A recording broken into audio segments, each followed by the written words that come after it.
Hi everyone, welcome back to my channel. Welcome to today's video. Today I'm going to be ranking all the books I read so far this year. I've read 27 books so far. We're less than halfway done with 2025 and I need to start pushing myself to finish more books because I'm not going to reach my goal if I read at this rate. So I figured it'd be fun to rank all the books I've read from my least favorite to my most favorite books.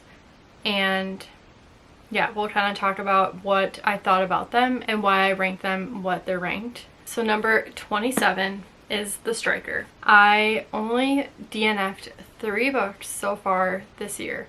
This was the first one. I gave this one, well, 1 star because I did not finish it. I don't even know how far I got into this book. It was like 30% or something.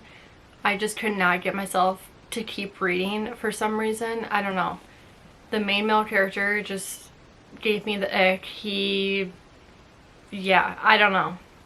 The concept of this book was good. I just could not get over the main male character. I don't know what it was about him that I did not like. So, this is at the bottom. I've read all of the Twisted series by Anna Huang and I read Cane of Wrath too, which that's also in here. This one was my least favorite that she's ever written. So I don't know if I'll continue on with the series, probably not. But yeah, this is at the bottom. And then number 26, I do not have the physical copy, but it is What Happens in Amsterdam by Rachel Lynn Solomon. I didn't even rate it because I did not finish it as well. I just could not get myself to keep reading this one as well. I was falling asleep while I was reading it, and that's how you know. It's just, you gotta just stop reading. Yeah, this one was just extremely boring to me. I may go back and read it again or try to continue on with it, but I couldn't do that one either. And then number 25 is Our Infinite Fates by Laura Steven. I don't remember how far I got into it, but I think like the back and forth timelines, because we see them, like the 2 main characters, evolving into different characters, which it is a very cool idea for a book, but I just don't think it was executed that well, in my opinion. I was, again, bored. I didn't really care about the characters because they were switching to different people with every lifetime. I don't know, it was kind of confusing, but I can understand how other people really enjoy it. I just personally, it wasn't a book for me. And then number 24 is Cane of Wrath by Anna Huang. This one I was able to finish. I gave it 3 stars, but it's probably closer to like a 2.5.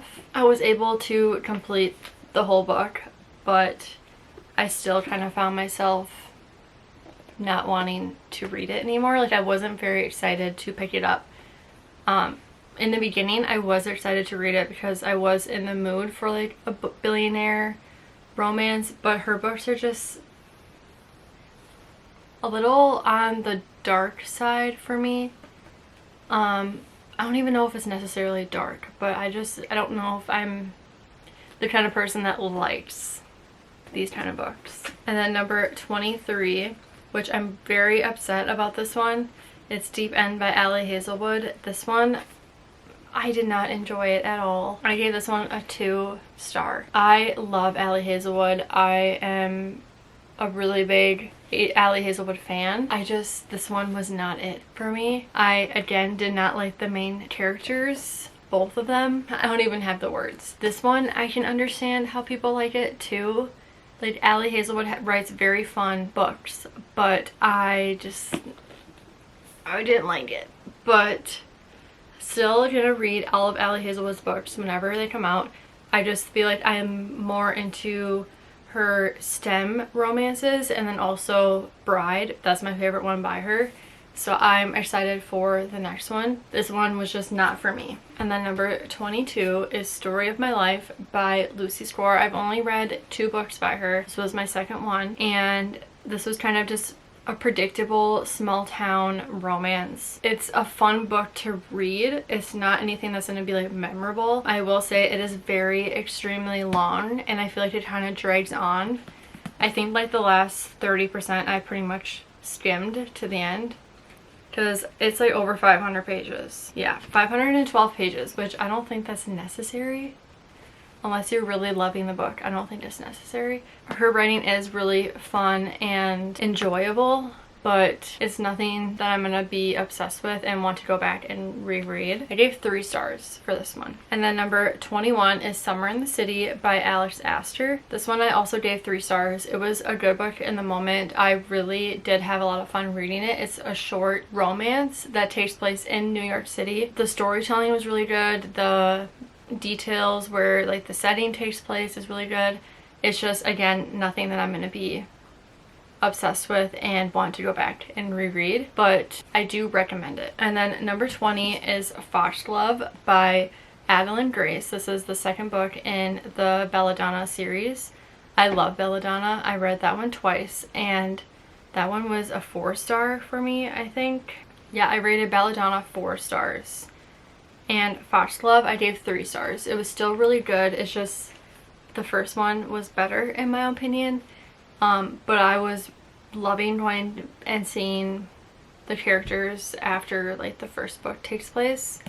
And there's always like a mystery element in it, and I love the main characters in this book and Wisteria, which we're getting to Wisteria.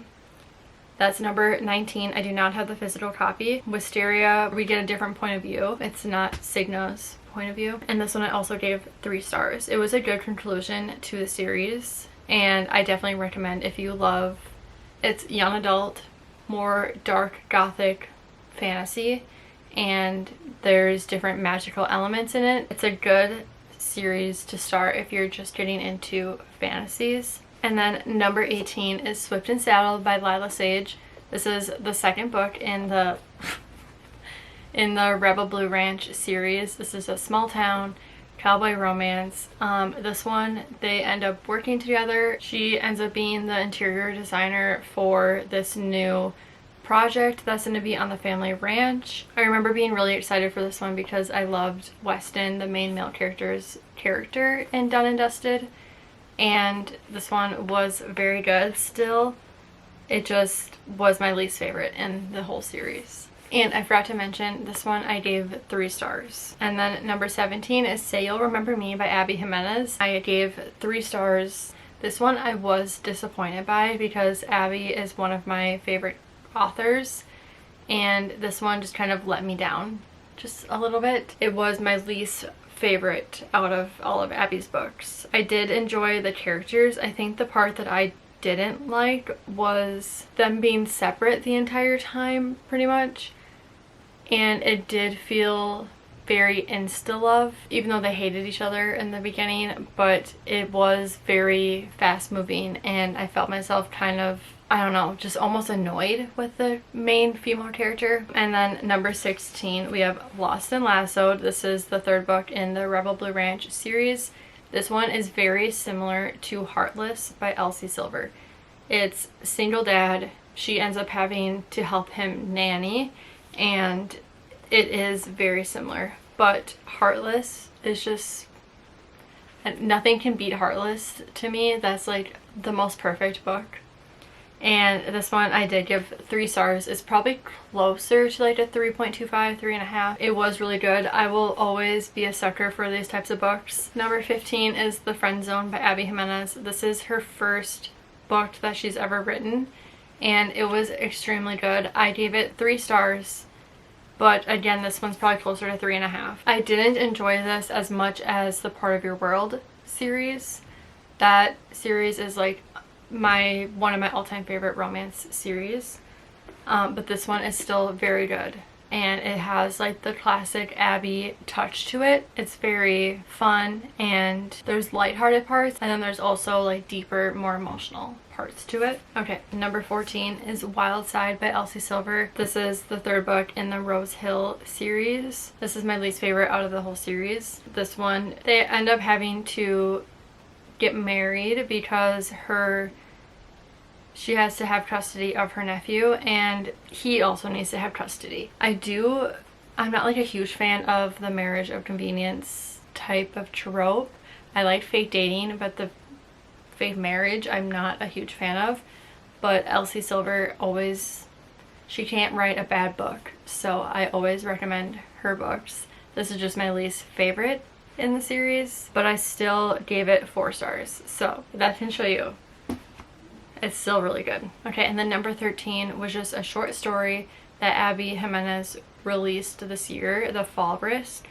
This one was very good. For it being a short story, I felt really connected to the characters, and I did not want to stop reading. I read that in like one sitting, and this one I also gave 4 stars. It was very good. I love her short stories. She's written 2 so far, and I've loved both of them.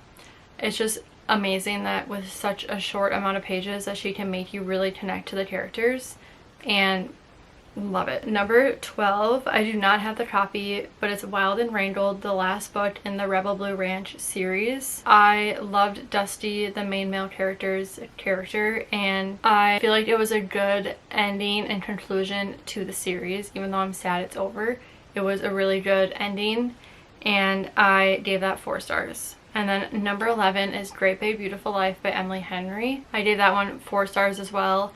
I love Emily Henry. She is one of my favorite authors, and it wasn't my least favorite Emily Henry book. It was still really good, and it was interesting.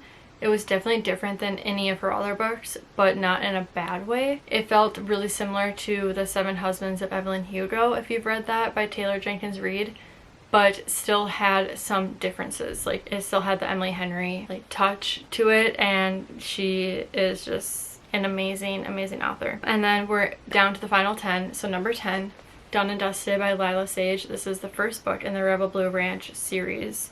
I've actually read this twice now. I gave this one 4 stars as well.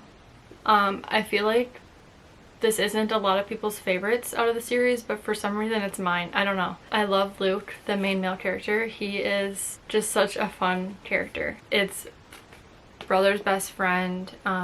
She ends up moving back home because of something that happened in her career. It's just fun to see these two like rekindle a friendship first, and then their relationship. And then number 9 is Heartless Hunter. This one was really good. It's a duology, a YA romantasy, and it deals a lot with witches, which I did really enjoy. I still have to finish the second book, but I cannot recommend it enough. This is also another good series to start out with if you are just starting out with fantasy. I gave this one 4 stars. And then number 8 is Wild Eyes by Elsie Silver, the second book in the Rose Hill series. It did not pass or get up to Wild Love, in my opinion, but it was a very close second. I really love Weston, but what really made this book was the 2 kids. I loved the 2 children in this book, which I normally don't. I'm not a huge fan of children in books, but these 2 were hilarious and they were very cute. I give this one 4 stars. And then number 7 is Every Summer After by Carly Fortune. This is the first book I've read by her, and I was surprisingly really liking it. People were saying it's kind of a ripoff to Love in Other Words by Christina Lauren, but I didn't really get that. I thought it was actually pretty different compared to that one, but I mean, I can see how some people can compare it because they both go up to like a summer house or like a lake house or whatever you want to call it. So that's similar, and they're neighbors at like their cabin, so I can understand that part, but I still think it was pretty different. I'm really excited to read the new one that came out, One Golden Summer, and we can get the brother of the main male character's story, because I love Charlie and I feel like he deserves a really good story. I gave this one 4 stars. And then number 6 is Quicksilver, which I'm sure you guys have seen this everywhere or you've read it. This one I was kind of a little iffy on it because I did see some mixed reviews. Some people were loving it, some people were kind of saying it was overhyped. It's not my favorite fantasy or romantasy, but I am still, regardless, really excited for Brimstone to come out this year. I'm just hoping I don't forget what happened in that one in Quicksilver before that one comes out. That's why I don't normally read, especially fantasy books, that like the second one's not already out or coming out soon, because I forget stuff. Number 5 is People We Meet on Vacation. I actually read this for the second time this year. I wanted to reread it before the movie comes out, which I heard is supposed to come out in like August, I think. So I'm very excited about that. It's supposed to come out on Netflix. I gave this 4 stars. The first time I read it was probably three-ish years ago, and I didn't like it. I don't know why. I don't remember why I didn't like it reading it the first time, but I was obsessed with it this time. It's not to book lover level, but this is probably my second favorite. I need to still reread Beach Read, Happy Place, and Funny Story, and then I can do like a full ranking. And then number 4 is Rewind It Back by Liz Tomforty. This is the last book in the Windy City series, and this is Rio's book. And if you've read any of the books, you know Rio is like that fun, hilarious friend, and he has always kind of joked about how he's like the third wheel or whatever. He's always a single one, and I was just so happy to see him get his love story. He is just such a sweet character, and I really love him. It's one of my favorites out of the series, so I gave that one 4 stars as well. And then number 3 is Onyx Storm, the 3rd book in the Empyrean series. This one, although I was disappointed by the ending, it's still such an amazing book. It probably goes 4th Wing, Onyx Storm, and then Iron Flame. Yeah, this series, just, I'm obsessed with the series. It is very good, and I cannot recommend this book enough. I ended up giving this 5 stars. And then number 2 is Babe, Borrow, or Steal by Sarah Adams. This is the 3rd book in the Rome, Kentucky series. This one I gave 5 stars. Every book in the series so far has been 5 stars. And I'm excited for the 4th and final one that we're getting next year. This one, they're 2 feuding 2nd grade teachers and neighbors find themselves teaming up in this new rivals to lovers romance. And Sarah Adams is also one of my favorite romance authors, and the series is just really good. I recommend this series if you have not read it. And then we're down to number 1, which is Kingdom of Ash by Sarah J. Maas. This one, I wasn't dreading to read it, but I was almost dreading it because I didn't want the series to end. It is a very good conclusion to the story, and this is like a really big commitment to read the series, so I feel like I didn't want to end it, pretty much. Yeah, there's not much I can say about this book without like spoiling anything, which I'm not going to spoil. But yeah, there's just a lot that happens in this one book. I mean, it is very thick if you can't tell. It's like a brick. I recommend this series so much. This is a very long series, but just take one book at a time, and it's really not that bad. I think I finished it within like 5 months, I think. I didn't read like a book after book after book, which I feel like that helps. So if you have not read and you're dreading it, definitely pick it up and read it. Read Assassin's Blade first, and then go on to the rest, and then tandem read Tower of Dawn and Empire Storms, and it's the best thing ever, the best experience. But those are all the books I've read so far this year. Let me know what your top books are of the year, because I've technically only had 3, maybe 2 5 stars for this year. So I'm kind of slacking on finding 5 stars. So let me know what your most recent 5-star has been, and please give this video a thumbs up. Subscribe if you're not already, and I'll see you guys in the next one. Bye!